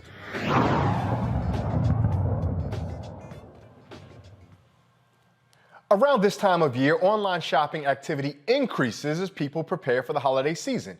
It's projected that consumers will spend between $210 and $218 billion with a B dollars on e-commerce sales. The increase in online activity also adds risk to online predators and scammers. Joining us now to give us more information on protecting our wallets and our identities during this season is Anthony Hendricks, Director and Chair of the Cybersecurity and Data Privacy Practice Group at Crowe and Dunleavy. Anthony, thank you so much for taking time to join us here on Roland Martin Unfiltered. I am so happy to be here, Ray. And as you mentioned, I am a lawyer, but I'm not your lawyer. And so this conversation that we're going to have is just should not be considered legal advice. Instead, it's just a conversation between two friends with a couple of thousand people watching as we discuss. Spoken like a man who's been told before, well, my lawyer said, and you're not anybody's lawyer. Anthony, give us a big overview for a second. This happens to be the most wonderful time of the year. It's also the most consumerist time of the year. And as technology has changed, we don't have to go into stores in the same way that we used to. We can sit in the comforts of our home and purchase things, but that also opens us up to some liabilities. Explain what those might be. Sure. This is a great time of the year, a great holiday season. Multiple holidays are celebrated. And because of this, we are shopping, and we're doing a lot of our shopping online. And so the 10 biggest shopping days occur during this time period. But it's also a time for our cyber criminals and cyber scammers to try to take advantage of us. And a lot of times they do this by tricking us into visiting websites that may pretend to be reputable websites. But it's actually a website created by our criminals, and they try to get us to provide our contact information. They try to get us to buy things that will never show up just so that they can get our credit card information. Now everybody seems to think that Black Friday is the big shopping day. Even now there's language around something Cyber Monday or something to the effect. But if I'm not mistaken, the biggest shopping days are actually in December. When are those? Yeah, so Black Friday is the biggest shopping day, but when you look at the top 10 shopping days of the year, 8 of those are in December. And those are the days that we would probably expect, which would be the Saturday before Christmas, that Thursday before Christmas for our late shoppers, and then after Christmas, Boxing Day, the day after Christmas, and then that Saturday following Christmas where people go in, return and buy other things or use the money that they may have gotten for the holiday to make purchases. So you talked about the fake websites, but are there any other ways that the scammers out here will try to get our identities, our money, and just take advantage of us? Sure. Along with these fake websites, they'll also focus on how people want to be generous during this time. And so you may get phone calls, you may get pieces of mail from people who are pretending to be fake charities to get you to donate money to them. And it's not going to a good cause. It's going to our criminals to line their pockets. And so if I've been a victim of this scamming or phishing or any of these other exploitations, what then can I do or should I do? So there are a number of things that you can do, but I think the first thing you need to do is to forgive yourself. Be easy on yourself because these criminals are getting better and better. And there are a lot of people who are well-equipped in cybersecurity know-how that also fall victim. So the first thing you do is give yourself a little bit of grace. And so now we need to start doing things to help us solve this problem. And so one thing that I would focus on is calling our credit card company. It's important that when you're doing this holiday shopping to try to use your credit card because it gives you an added layer of protection. And so if money is going to be spent, it's not coming out of your bank account, it's coming out of your credit card. And you can call your credit card company, explain that you were a victim of fraud, and then ask for a new credit card and then go through and cancel the purchases or dispute the charges and go through that process. The next thing you probably want to do is to take a moment, and I know this sounds counterintuitive, but take a moment, pull out a piece of paper and a pen, and start writing down every piece of information that you have potentially given these criminals. And knowing the type of information that you've given kind of tells you what you should be doing next. Did you give your social security number? Did you give your birth date? Did you give your credit card information or your bank account information? And so that kind of gives you a guidepost of what you should be doing. The third thing that I suggest is to talk to law enforcement. Talk to your local police department, talk to the FBI, or maybe even report it to your state attorney general. And so you're doing this for two reasons. You're doing this, one, to help yourself, to get someone to try to investigate and try to help you solve your problem. But you're also doing this for other people so that law enforcement kind of knows what types of trends and scams that are happening during this season. It helps them with their future investigations, and it also helps them create advisories. The FBI does a wonderful job of creating advisories about cyber scams that people should be aware of. And so they send those out based on feedback that they get when people report crimes to them. Along with that, you also want to work on your credit. You want to talk to the credit bureaus and either place a freeze on your credits, or you can set up an alert so that if anyone submits an application for credit, they have to call you first on your phone and get a confirmation from you that, yes, I authorize this. And then finally, what you should do is to start creating a better cybersecurity habit so it doesn't happen again to you. And so some habits that you can start creating is creating strong passwords that are different for every site. Another habit that you can do is taking email safety seriously. And that just means taking a moment and looking at emails that you receive to make sure that they're coming from the person that you think it is. And then to make sure that the links that are sent to you are actually links to reputable sites, or maybe it's just information that you can find yourself without even clicking the link. Yeah, we don't want to end up to be, I remember there was like a pipeline hacking that caused everything to freeze for some time ago, forgive the vagaries. But the one takeaway from that story I remember was that a person clicked on an advertisement for an attractive woman showing her breast. And that shut down all the oil through much of mid-Atlantic United States, so we don't want to be there. Now, Anthony, here's something that I found interesting that so many people probably had their own questions about. Vice President Kamala Harris was uncomfortable using Bluetooth settings on her smartphone because of the security risks that are associated with this. When I first heard about this story, it triggered the idea of thinking about President Barack Obama when he first was elected and his willingness or want to use his BlackBerry, but so many folks were saying that that's sensitive information that could easily be compromising, should not do it. So first, can you give us a bit of an overview about why Vice President Harris may not want to use Bluetooth because of the sensitivity of the information? Sure. What the vice president is doing is something that's very appropriate and something that I tell all of my clients to do, which is understand the type of risk that you have. As the vice president, she has access to all types of important and classified information. And so her risk level is very, very high. And so she wants to take this seriously and make sure that she doesn't expose herself and our country's secrets to vulnerabilities related to Bluetooth. And so there are some vulnerabilities to Bluetooth, but it takes a high level of cyber capability, of computer capability to exploit these vulnerabilities. And so it would only be sophisticated attackers. And those would be the type of people who would go after the vice president.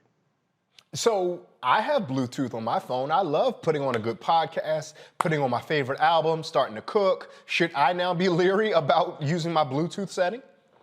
No, I wouldn't worry about it. What I would do is that when you're not using your Bluetooth, when you're not connected to something, to just turn off your Bluetooth. But again, the risk related to Bluetooth is very small. It takes super sophisticated technical skills to exploit it. And so those people aren't likely to go after me or to go after you. But if you are worried about Bluetooth, then just make sure to just turn it off when you're not listening to your favorite podcast. You can tell all the lawyers in our panel, because I'm going to bring our panel in here as well. We have Matt Manning, a civil rights attorney. We have Kelly Bethea. We have Michael Imhotep.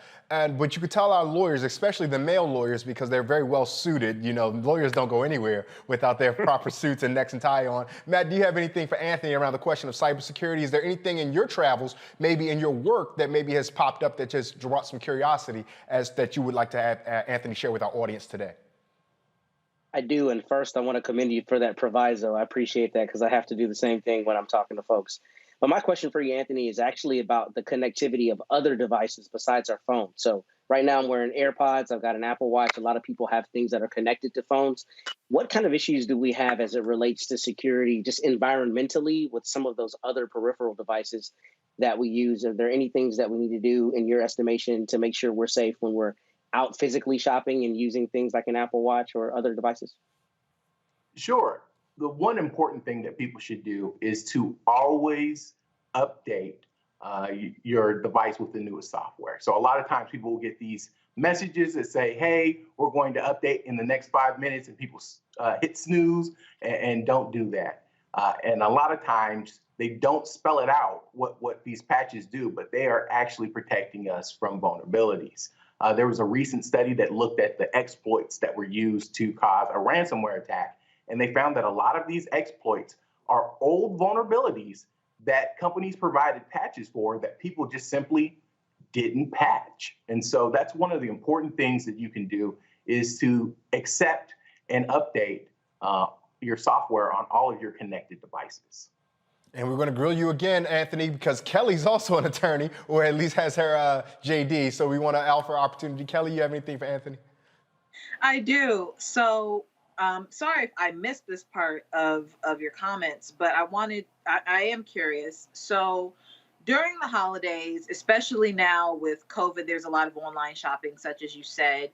But as opposed to, opening up an email and getting scammed and hacked and the like, people will go onto a website that they think is an online store and get hacked or get their money taken out of, robbed, cyber robbed, however you say that.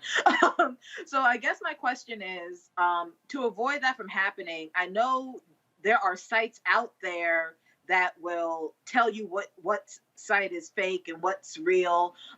Do you have any recommendations, just generally, because I know that you were not giving legal advice, any recommendations for sites that we can use to basically screen for those fake ones when we do our online shopping?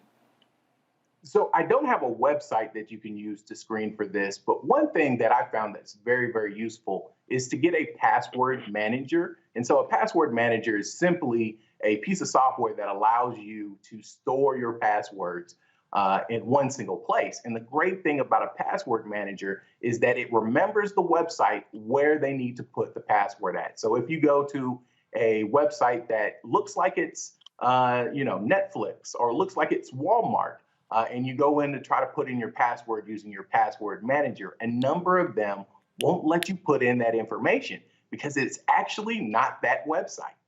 It's actually a different website. And so that's one way of having a stopgap in there to help you. Now, Michael, I want to give you an opportunity to ask Anthony a question as well. And I'm joking earlier about all these lawyers that have been here, but I think Anthony might get the best questions from those of us who aren't lawyers, but those of us who actually ask questions for a living. So, Michael, what do you have? All right. Well, Anthony, thanks for this great information. And I printed out this security tip sheet as well. So very quickly here, what are some good antivirus packages that you may recommend for the computer? I know you're not giving legal advice, but maybe computer advice. What are some good antivirus packages you recommend? And other thing with the smart TVs, a lot of people are going to buy smart TVs this Christmas, right? Is there a risk of smart TVs being hacked because now they have all the apps on them for Facebook and Netflix and things like this? You have your password, credit card information attached in those different apps as well. So is there a risk of the smart TVs being hacked? Sure. Let's first start with the antivirus software recommendations. And so I try to be vendor neutral. And so what I say is it's important to have a antivirus. And so there are so many options there, and you can go through and you can look and you can find the one that matches your price point and matches the features that you want. But it's just important to have one. When it comes to our smart devices like smart TVs, or maybe you have Siri and Alexa enabled devices at home, it's important to understand that these devices are collecting information. So you need to be informed about what information they're collecting. And then a lot of times these devices come with pre-installed standard passwords. They come with just a set password, and all of them have the same set password. And everyone just forgets to change that pre-installed password to something specific just for you. And so by doing that, it now becomes harder for people to access your smart device because you're no longer using that pre-installed basic password. Now you have something that is a strong password that you can memorize and is not a repeated password of some of the other passwords that you have. All right, thank you. Anthony, this has been such great information. How can folks find or follow you? How can they get more information about you? Sure, you can visit my website, anthonyjhendricks.com. You can also listen to my podcast, Nothing About You Says Computer Technology, available where all fine podcasts are. And for those who might not get it, Nothing About You Says Computer Technology is a specific reference, a direct homage to what? Kings of Comedy, Steve Harvey, telling a heckling fan that I know we're not supposed to say this about other Black people, but nothing about you says computer or school. Boogie, I know we ain't supposed to say this about one another here, but nothing about you say computer school. So if you start the typing on your podcast device while you're cooking, your Bluetooth can also hack you while you're listening to Anthony's podcast. Just joking. Anthony, we recognize that it's not legal advice, so we thank you so much for the time you spent. We thank you for joining us here on Roland Martin Unfiltered on the Black Star Network. Thank you so much for having me. Stay tuned. We're going to come back with more right after this. We'll have another break. You're watching Roland Martin Unfiltered, streaming live on the Black Star Network.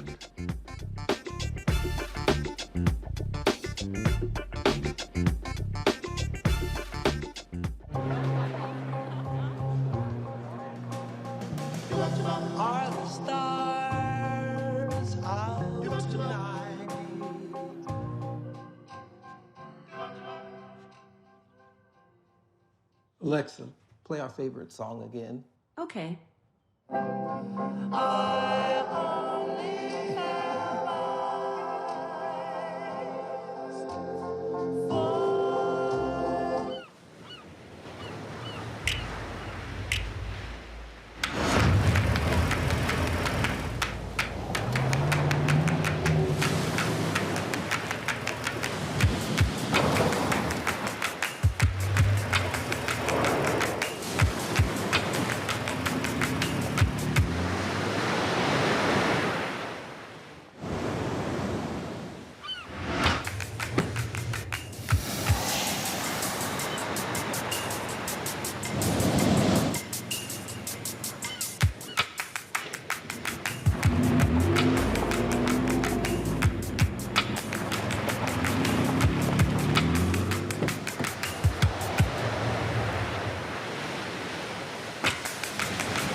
Maureen is saving big holiday shopping at Amazon, so now she's free to become Maureen the Merrier.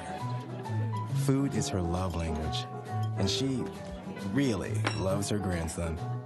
Like, really loves. Hey, I'm Cupid, the maker of the Cupid Shuffle and the Wham Dance. What's going on? This is Tobias Trevelyan. And if you're ready, you are listening to and you are watching Roland Martin Unfiltered.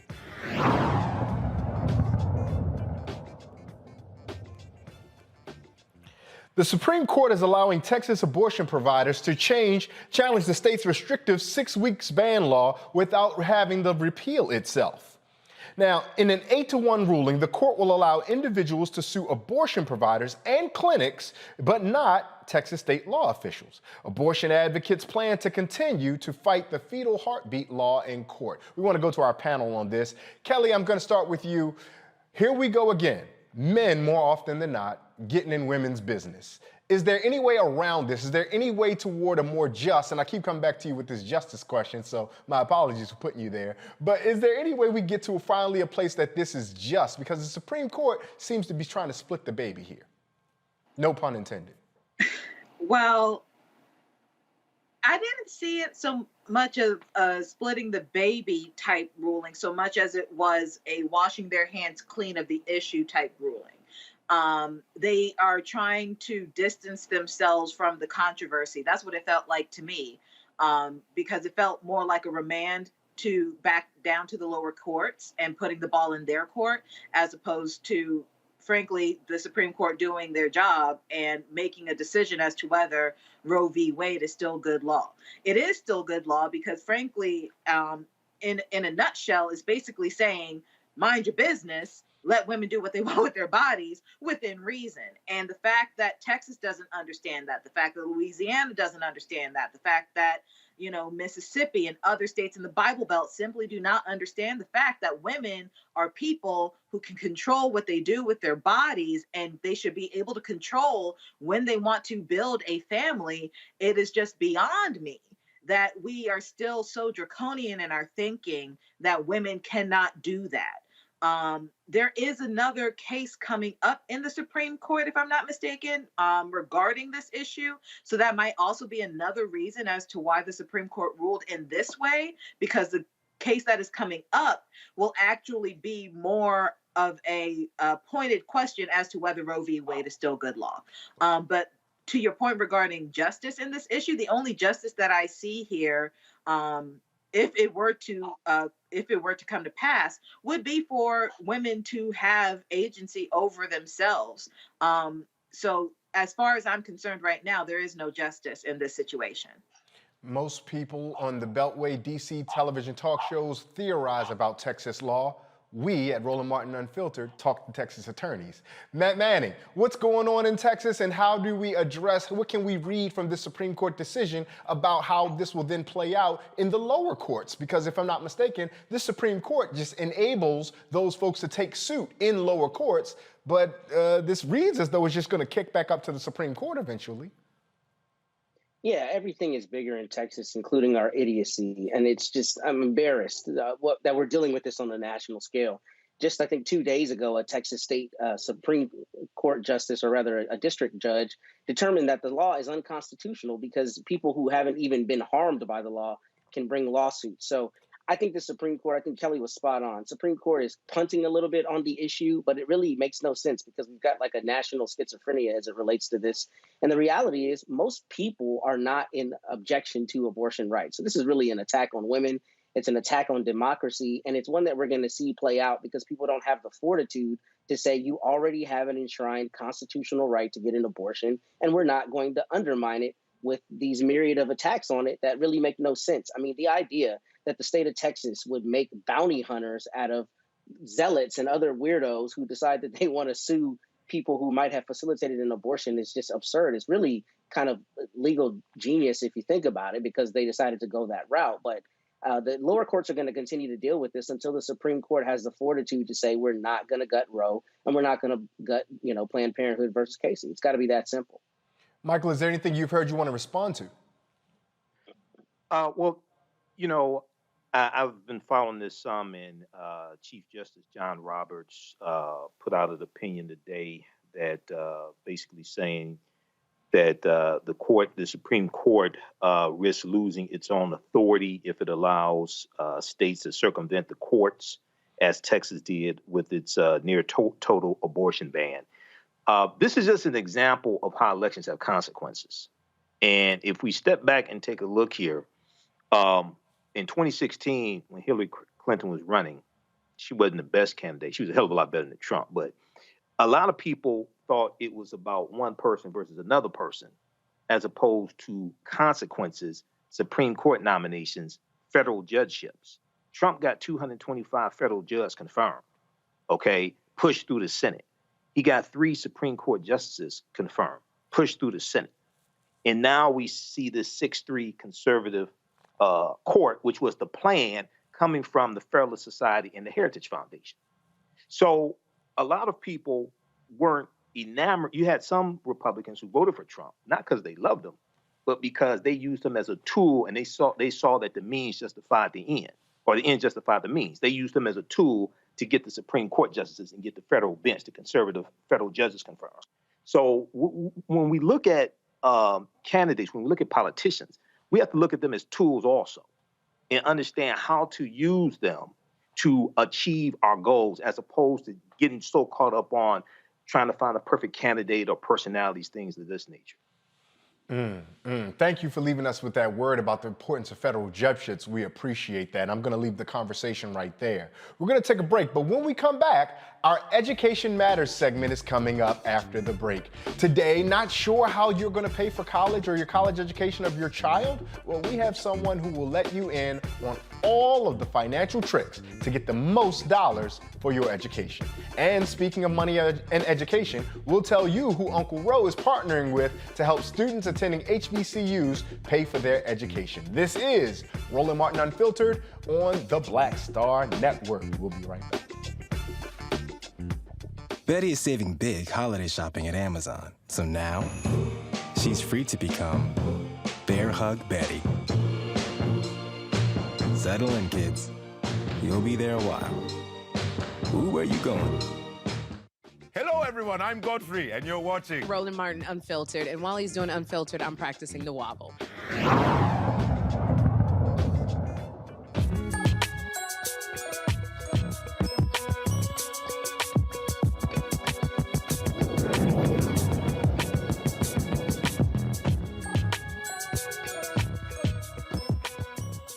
Are you a student or a parent worried about how you will be able to afford college, or for your young person? There's a good reason to be worried. The price of college education has tripled in the past 20 years. Now, that's according to the Education Data Initiative. The average cost of college is over $35,000 per year.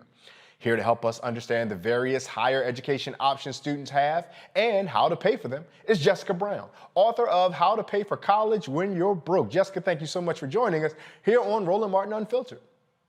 Thank you for having me. Jessica, I just want to ask the very simple question. How do you pay for college when you're broke? It's simple. Anyone can pay for college when they're broke. Annually, over $100 million in scholarship money goes unclaimed. So it is imperative to your financial freedom post-graduation that you begin to search for this money. Additionally, not procrastinate. Annually, the FAFSA comes out on October 1st, and sometimes a lot of people wait until the last minute to fill out this application. However, the longer you wait, the longer it's going to take for you to understand exactly how much you have to pay for college. And financial aid is first come, first serve. So you want to find the scholarship money and you don't want to procrastinate. So not procrastinating seems like a key point right here. But once I do and I move quickly into FAFSA, besides just filling out the FAFSA, what are some other things and tips I need to keep an eye on? Well, some other tips is one, you want to begin to look at institutions' cost of attendance to see if this is something that you can afford over the course of the matriculation of the program that you choose. Of course, everyone wants to go to their dream school. However, can you afford it? So it's going to be really important for you to make a detailed list of these schools' cost of attendance to see exactly how much you may potentially can afford as an out-of-pocket expense. Additionally, following up with these institutions' financial aid offices, looking at their institution's website to see if your GPA qualifies you to receive institutional scholarships, doing a national search. If your parents are working, following up with their human resources department to see if there's any funding for dependent children to go to college. If you have internships, making sure that some of those internships come with scholarships or local organizations. I'm a member of Delta Sigma Theta, and I know that there's different chapters across the United States that provide scholarships to students. So making sure you tap into your local resources as well. Now, one of the things people often tend to not acknowledge is those parents, and I believe it's just parents, but you can let us know if it's siblings or grandparents or what else, who might work for a university, they're able to then get tuition remission. Is that correct? Yes, that is correct. However, institutions, it depends on how long your longevity has been. Some institutions, let's say if your grandparents or parent just started the job, you may be able to qualify this year for remission of tuition. But for some other institutions, it may be a couple years that they have to work for that institution. So it is so important that if you choose to do remission of tuition, that you follow up with the Human Resources Department or Financial Aid Department to see when the eligibility for remission of tuition will kick in. Now, the thing that all of us know about, and the big elephant that's sitting in the corner of this room right now, is the L word, loans. What is your takeaway or what is your suggestion around how applicants for college and parents engage loans? Well, student loans, of course, nobody wants to have student loans, right? Because nobody wants to pay anybody back. However, sometimes people really need student loans in order to bridge the gap and cover their expenses for an education. So if you do choose to borrow student loans, making sure that you borrow what you need and not what you want. Many times we overborrow student loans and we get these really big refunds, but we forget that this is money that also has to be repaid back if we do or do not graduate. So it is important before taking out a student loan to exhaust all the free resources out there.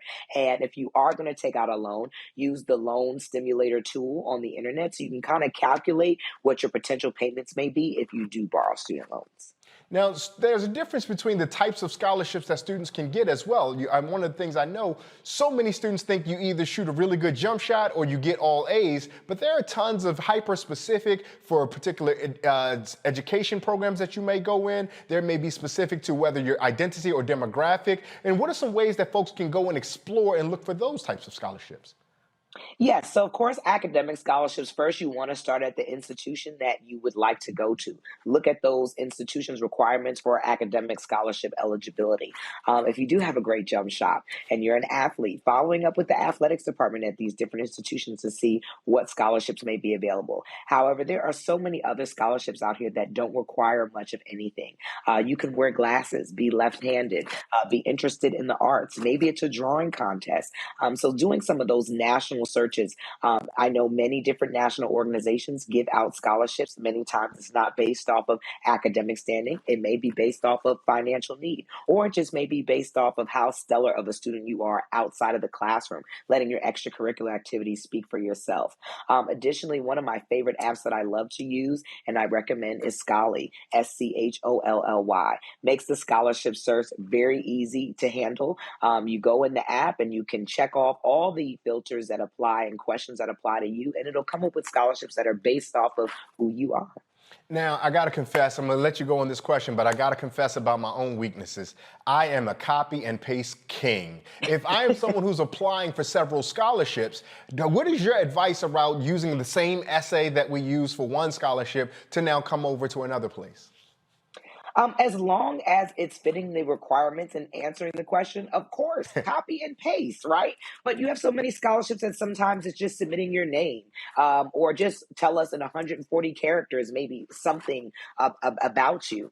So it's not necessarily all the time you have to use the same essay, but there are going to be some times that you do have to do different essays. And if you want to go to college and be financially free, right now all we have is time on our hands. So you want to put in the work now to make sure that on the back end that you are able to enjoy all of life's luxuries without being buried in student loan debt. Or without making sure that your parents are buried, because just as your point, they will come and get your parents if your parents are taking out that loan money. This was just a quick drive-by, but it was such valuable information. If folks want to get more of your information, get more access to you on a social media platform or website, please let them know how they can do that. Yes, you can follow me on Instagram and Twitter at College Girl, GURLJB, because the girl spelled with a U. My website is collegegirl.com. Also, my nonprofit website is collegegirlfoundation.org. And my books, How to Pay for College When You're Broke, and children's book, College Girl's First College Tour, is available on Amazon. Thank you so much for your time and joining us here on Roland Martin Unfiltered. Thank you for having me.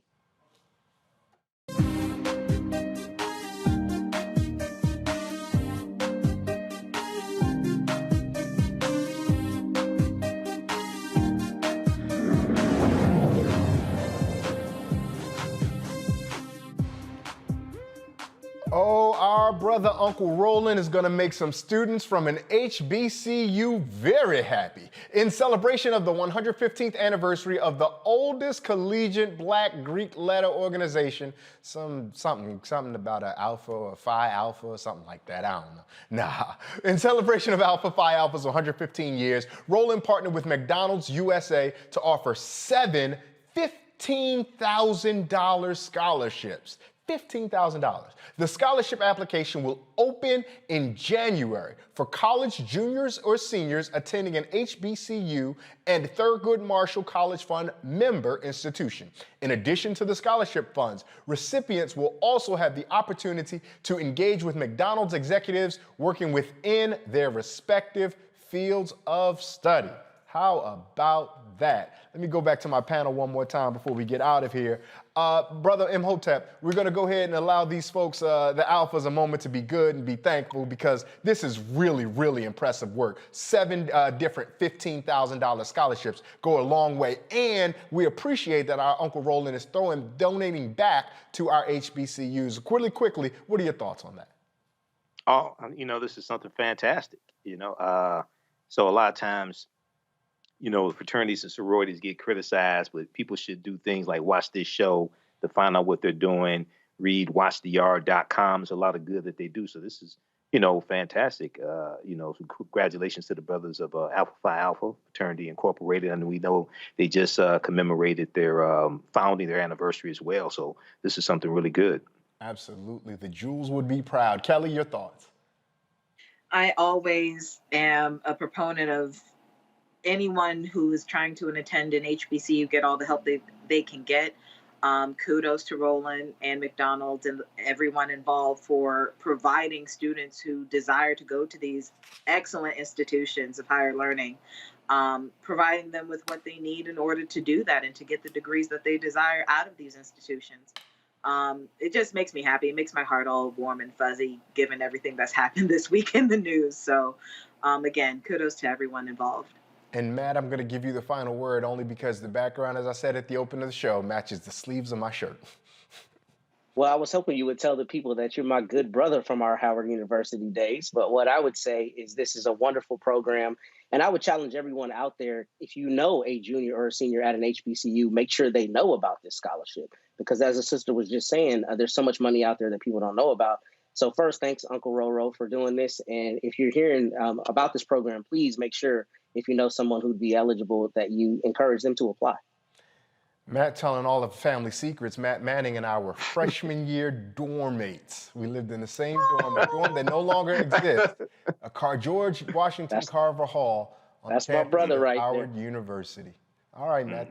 Thank you for telling all my business. Next time I'm hosting, we're going to make sure you don't get to be here no more.